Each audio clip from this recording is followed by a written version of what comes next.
Hi friends, అందరూ బాగున్నారు అనుకుంటున్నాను. నేను కూడా బాగున్నాను. ఇవాళ మన క్రిప్టో కరెన్సీ మార్కెట్ సడన్గా ఇవాళ మార్కెట్ మెయిన్గా బిట్ కాయిన్ చూస్తే సడన్గా బిట్ కాయిన్ ఏంటి, ఆల్ట్ కాయిన్స్ అన్నీ కూడా సడన్గా డ్రాప్ వచ్చినాయి. దానికి ఒక ఇంపార్టెంట్ రీజన్ ఉంది. అదేంటనేది మీకు క్లియర్గా ఎక్స్ప్లెయిన్ చేసి చెప్తాను, చూడండి. అదేంటంటే మన FOMC, federal reserve bank, central bank of America chairman Jeremy Powell గారిని ఇక్కడ అమెరికాలో వాషింగ్టన్ స్టేట్ సిటీలో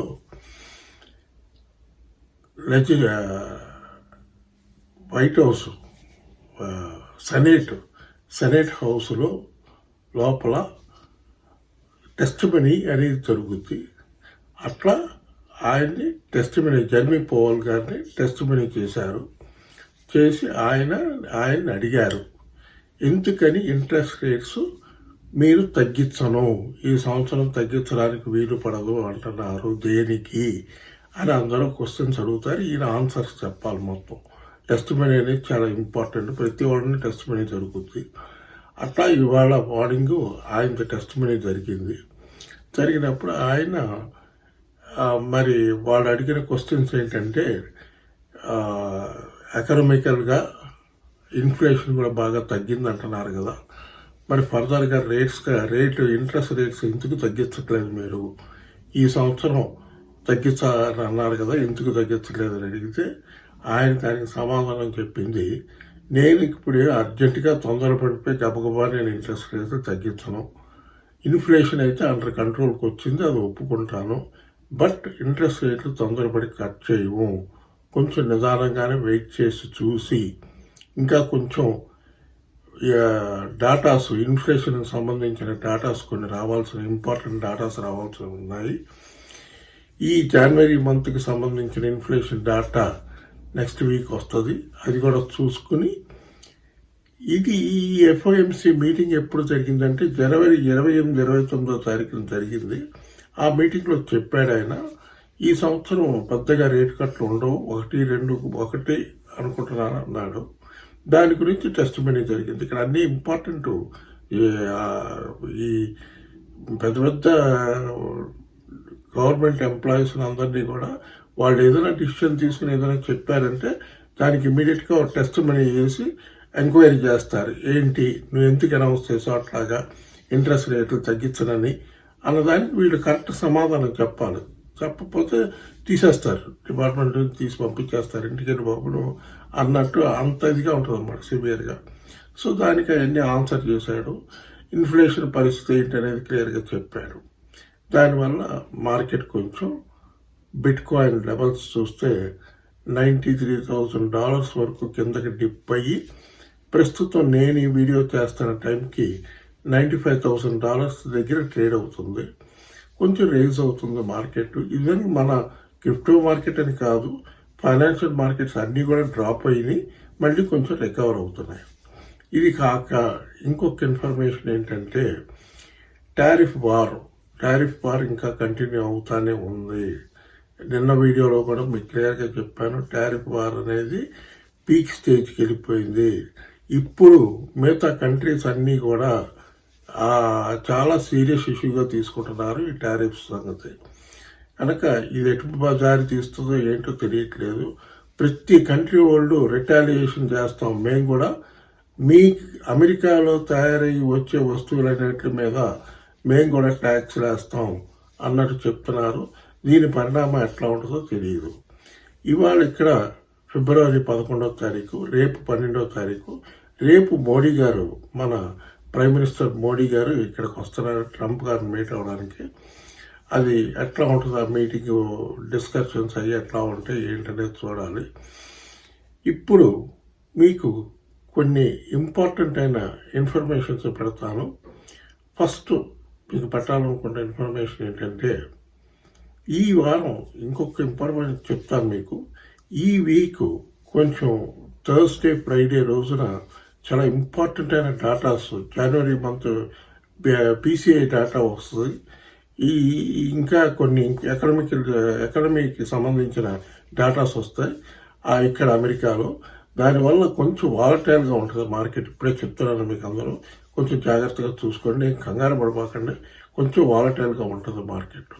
ఓకే, ఇప్పుడు మీకు ఇంకొక ఇన్ఫర్మేషన్ ఏంటంటే, ఇప్పుడు మనకి జపాన్ కంట్రీ ఉంది కదా, జపాన్ కంట్రీ వాళ్ళు ఒక అనౌన్స్మెంట్ చేశారు. Japan is planning to cut crypto tax by 20% and bring bitcoin ETFs అనేది కూడా తీసుకురావాలని ప్లాన్ చేస్తున్నారు. ఆ క్లిప్పింగ్ ఇప్పుడు మీకు పెట్టింది, అది చూడండి. సో జపాన్లో కూడా క్రిప్టో కరెన్సీ ట్యాక్స్ని 20% తగ్గిస్తున్నారు. మన ఇండియాలో కూడా మోడీ గారు, నిర్మలా సీతారామన్ గారు డిసిషన్ తీసుకుని తగ్గించి ట్యాక్స్ 30% ట్యాక్స్ కాకుండా 20% ట్యాక్స్ పెడితే బాగుంటుంది. ఆవిడ ఎడిషనల్గా ఈ మధ్య మొన్న బడ్జెట్లో చెప్పింది, ఆవిడ ఎవరైనా డిస్క్లోజ్ చేయకపోతే 70% ట్యాక్స్ లెవీ చేయడానికి పాసిబిలిటీ ఉంది. పెనాల్టీస్తో కలిపి మీరు 70% కట్టాల్సి వస్తుంది.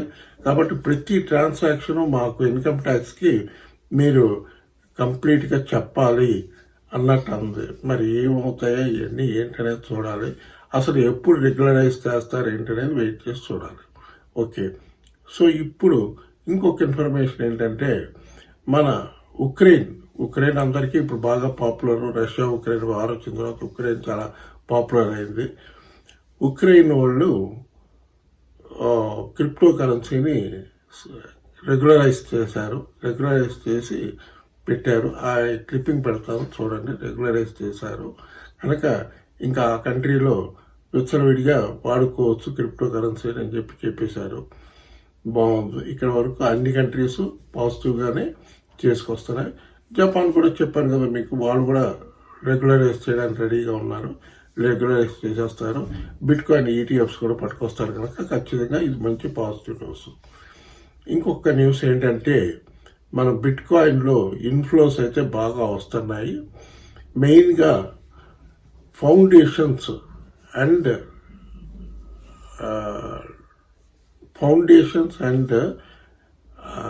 డిస్ట్రిబ్యూషన్స్ అనే బాడీస్, ఆర్గనైజేషన్స్ ఉంటాయి. ఫౌండేషన్స్ అంటే చారిటీస్ ఇచ్చే బాడీస్. వాళ్ళు బాగా ఇంట్రెస్ట్ చూపిస్తున్నారు. వాళ్ళ దగ్గర విపరీతమైన ఫండ్స్ ఉన్నాయి. ఆ ఫండ్స్తో ఈ బిట్కాయిన్ ఈటీఎఫ్స్లో బాగా ఇన్వెస్ట్ చేస్తున్నారు. బిట్కాయిన్, ఆల్ట్ కాయిన్స్ అన్నీ కొంటా ఉంటున్నారు.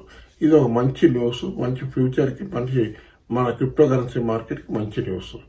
ఓకే, ఇప్పుడు ఇంకొక ఇన్ఫర్మేషన్ ఏంటంటే, మీరు ఎవరైనా క్రిప్టో ఎక్స్చేంజ్లో అకౌంట్ ఓపెన్ చేసుకోవాలంటే CoinDCX ఎక్స్చేంజ్ బాగుంది. దాంట్లో ఐఎన్ఆర్ డిపాజిట్ విత్డ్రాయల్ అన్నీ బాగున్నాయి. ఫ్యూచర్స్ ట్రేడింగ్ కూడా బాగుంది. మీకు ఆ CoinDCX ఎక్స్చేంజ్ లింక్ కావాలంటే ఈ వీడియో డిస్క్రిప్షన్లో ఉంటుంది, మీరు చూసుకోండి. ఆ లింక్ ప్రెస్ చేశారంటే మీకు ఇమీడియట్గా యాప్ మీ ఫోన్లోకి వచ్చేస్తుంది. కేవైసీ చేశారంటే విత్ ఇన్ 1 hour మీరు ట్రేడింగ్ స్టార్ట్ చేసుకోవచ్చు. ఇవాళ ఉన్న ఇన్ఫర్మేషన్స్. ఇప్పుడు మనం చూసుకోవాల్సిన ఇంపార్టెంట్ కాయిన్స్ కొన్ని చెప్తాను చూడండి. మీకు కూడా నచ్చితేనే కొనుక్కోండి. AI16Z ఇవాళ టాప్ గెయినర్స్ లిస్ట్లో ఉంది. చూడండి, AI చాలా ఇస్తున్నారు కనుక ఖచ్చితంగా అదొకటి చూసుకోవచ్చు అనిపిస్తుంది. దాని తర్వాత కోమా అనే కాయిన్ ఉంది. కోమా అనే కాయిన్ కూడా చెక్ చేసుకోండి. మీకు నచ్చితే కోమా కాయిన్ కూడా బై చేసుకోండి. ఇవన్నీ చెక్ చేయండి. మీరు చెక్ చేసి నచ్చితే కొనుక్కోండి. ఇంకా మామూలుగా డైలీ చెప్పే కాయిన్స్ ఎథీరియం, సోలానా, XRPలో ఒక ఇంపార్టెంట్ ఇన్ఫర్మేషన్ ఉంది. XRPలో ఉన్న ఇన్ఫర్మేషన్ ఏంటంటే, థర్స్డే రోజున, ఈ coming Thursday, SEC securities exchange commission ముందు క్లోజ్డ్ డోర్స్ లోపల ఈ కేసు సంగతి, వాళ్ళ రిపుల్ మీద ఉన్న, XRP మీద ఉన్న కేసు సంగతి ఏంటనేది డిస్కషన్ ఉంది. మన డిస్కషన్ అయిన తర్వాత ఎట్లా ఉంటుందనేది చూడాలి. బట్ ఓవరాల్గా XRP మటుకు చాలా పాజిటివ్ న్యూస్లో ఉన్నాయి, బాగా పైకి వెళ్తుంది. కాబట్టి అదొకటి చూసుకోండి. మన షిబా ఇను కాయిన్ అన్ని సడన్గా ఒక్కొక్కటి వస్తున్నాయి కనుక కొంచెం మార్కెట్ వాలటైల్గా ఉంది కనుక మన షిబా ఇను కాయిన్ కూడా డిప్స్లోనే ఉంది. కింద 1450 సీరియస్ దగ్గర ఉంది, అక్కడ ఆగి ఉంది. పెద్ద మూమెంట్ ఏం లేదు కనుక చూసుకుని హోల్డ్ చేస్తున్న వాళ్ళందరూ ధైర్యంగా హోల్డ్ చేయండి. ఖచ్చితంగా ఫ్యూచర్లో బాగా పెరుగుతుంది. ఇప్పుడు ఈ వీడియో కానీ మీకు నచ్చితే బాగా లైక్లు పెట్టండి, బాగా షేర్ చేయండి, బాగా సబ్స్క్రైబ్ చేయండి. బాయ్.